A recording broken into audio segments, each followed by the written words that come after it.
Hello everyone, welcome back to my YouTube channel. ഇന്ന് discuss ചെയ്യാൻ പോകുന്നത് ബെയിലാണ്. Bail എന്ന് പറഞ്ഞാൽ ജാമ്യം. അപ്പോൾ എന്തൊക്കെ സന്ദർഭങ്ങളിലാണ് ബെയിൽ കൊടുക്കുക, ആർക്കൊക്കെയാണ് ബെയിൽ എടുക്കാൻ പറ്റുക എന്നൊക്കെയാണ് പറയുന്നത്. ഫസ്റ്റ് ഓഫ് ഓൾ അതിന് മുമ്പ് തന്നെ ബെയിലിൻ്റെ ഒരു ഇൻട്രൊഡക്ഷൻ പാർട്ടിൽ നിന്ന് തന്നെ തുടങ്ങാം. ബെയിൽ ഡിഫൈൻ ചെയ്തിരിക്കുന്നത് സെക്ഷൻ 2 ക്ലോസ് ബിയിലാണ്. നമുക്കറിയാം, ഒരു അക്യൂസ്ഡ് പേഴ്സണെ അറസ്റ്റ് ചെയ്യുകയോ അല്ലെങ്കിൽ ഡിറ്റൻഷൻ ചെയ്യുകയോ ചെയ്യുന്നതിൻ്റെ പ്രൈമറി ഒബ്ജക്റ്റ് എന്ന് വെച്ചാൽ എന്താണ്? ട്രയൽ ടൈമിൽ ഇയാളുടെ അറ്റൻഡൻസ്, അപ്പിയറൻസ് കോടതിയുടെ മുമ്പിൽ ഉറപ്പാക്കുക എന്നതാണ്. അങ്ങനെ ഇയാൾ ഫൗണ്ട് ഗിൽറ്റി എന്ന് തെളിഞ്ഞു കഴിഞ്ഞാൽ, ഇയാൾ കുറ്റവാളിയാണെന്ന് തെളിഞ്ഞു കഴിഞ്ഞാൽ ഇയാൾ സെൻറ്റൻസ് റിസീവ് ചെയ്യാൻ അവൈലബിൾ ആയിരിക്കണം. സമ്മൻസ് ഇഷ്യൂ ചെയ്യുന്ന പ്രൊവിഷനും അതുപോലെ അറസ്റ്റ് ചെയ്യുക, വാറൻറ്റ് വഴിയോ വാറൻറ്റ് ഇല്ലാതെയോ അറസ്റ്റ് ചെയ്യലും ബെയിൽ വഴി റിലീസ് ചെയ്യുന്നതും ഇതിൻ്റെ എല്ലാം തന്നെ എയിം എന്ന് വെച്ചാൽ ensuring the presence of accuse at the trial സമയത്ത് അക്യൂസിൻ്റെ പ്രസൻസ് എൻഷോർ ചെയ്യാനാണ്. കൃത്യമായിട്ട് ഇത് നടന്നില്ലെങ്കിൽ ഇയാളുടെ ലിബർട്ടിയാണ് ബാധിക്കുക. ഇൻ കേസ് ഈ പ്രതിക്ക് ജാമ്യം നിഷേധിക്കപ്പെടുകയാണെങ്കിൽ കുറ്റം സംശയാതീതമായിട്ട് തെളിയിക്കപ്പെടുന്നത് വരെ അയാൾ നിരപരാധിയാണെന്ന് അനുമാനിക്കപ്പെടുന്നുണ്ടെങ്കിലും ജയിൽ ജീവിതത്തിൻ്റെ ഏറ്റവും മാനസികവും ശാരീരികവുമായിട്ടുള്ള ശിക്ഷകൾ അയാൾ അനുഭവിക്കേണ്ടി വരും.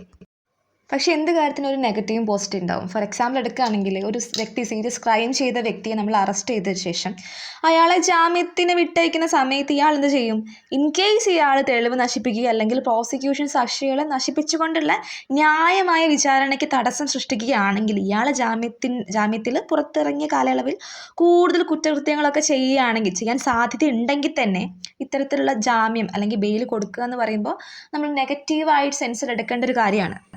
Next, bailable offence and non bailable offence. അതായത് ഏതൊക്കെ ഒഫൻസിനാണ് ബെയിൽ കൊടുക്കാൻ പറ്റുക, ഏതൊക്കെ ഒഫൻസിനാണ് ബെയിൽ കൊടുക്കാൻ പറ്റാത്തത്. അത് പറയുന്നത് സെക്ഷൻ 2 ക്ലോസ് സിയിലാണ്. ബെയിലബിൾ ഒഫൻസസ് എന്ന് വെച്ചാൽ ഫസ്റ്റ് ഷെഡ്യൂളിൽ കാണുന്ന ഒഫൻസസിനെയാണ് ബെയിലബിൾ ഒഫൻസസ് എന്ന് പറയുന്നത്.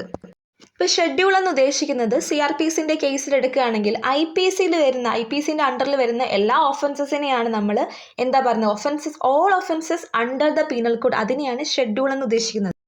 And put them into non-bailable and bailable categories. CRPCയുടെ കേസിൽ എടുക്കുകയാണെങ്കിൽ ജനറലി ഓൾ സീരിയസ് ഒഫൻസസിനെ, അതായത് offences punishable with imprisonment four 3 വർഷമോ അല്ലെങ്കിൽ അതിൽ കൂടുതലോ ആണെങ്കിൽ അതിനെല്ലാം നോൺ ബെയിലബിൾ ഒഫൻസ് ആയിട്ടാണ് കൺസിഡർ ചെയ്യുക. ഇനി എപ്പോഴൊക്കെയാണ് ബെയിൽ എടുക്കാൻ പറ്റുന്നതെന്ന് നമുക്ക് നോക്കാം. സെക്ഷൻ 478 ഓഫ് BNSലാണ് പറയുന്നത് ഒരു വ്യക്തിയെ എപ്പോഴാണ് ബെയിൽ വഴി വിട്ടയക്കുക എന്ന്. ഒരു നോൺ ബെയിലബിൾ ഒഫൻസ് ചെയ്ത ഒരു ആളെ അയാളല്ലാതെ മറ്റേതെങ്കിലും ഒരു കുറ്റക്കാരൻ ഇയാളൊരു പോലീസ് അറസ്റ്റ് ചെയ്യുകയോ അല്ലെങ്കിൽ വാറൻ്റ് ഇല്ലാണ്ട് തടങ്കലിൽ വെക്കുകയോ ചെയ്യുകയാണെങ്കിൽ, അതും അല്ലെങ്കിൽ ഒരു കോടതിയിൽ ഹാജരാക്കുന്ന സമയത്ത് ഉദ്യോഗസ്ഥൻ്റെ കസ്റ്റഡിയിൽ ഇരിക്കുമ്പോഴോ അതും അല്ലെങ്കിൽ ആ കോടതി നടപടിക്രമങ്ങളുടെ ഇടയിൽ ഏതെങ്കിലും ഘട്ടത്തിൽ ജാമ്യം നൽകാൻ തയ്യാറാകുമ്പോൾ ആ വ്യക്തിയെ ജാമ്യത്തിൽ നിന്നും വിട്ടയക്കാൻ കഴിയും. സോ നെക്സ്റ്റ് അടുത്ത വീഡിയോയിൽ ഡിസ്കസ് ചെയ്യാം. ചാനൽ സബ്സ്ക്രൈബ് ചെയ്യാത്തവർ സബ്സ്ക്രൈബ് ചെയ്യുക. Thanks for watching my video. By.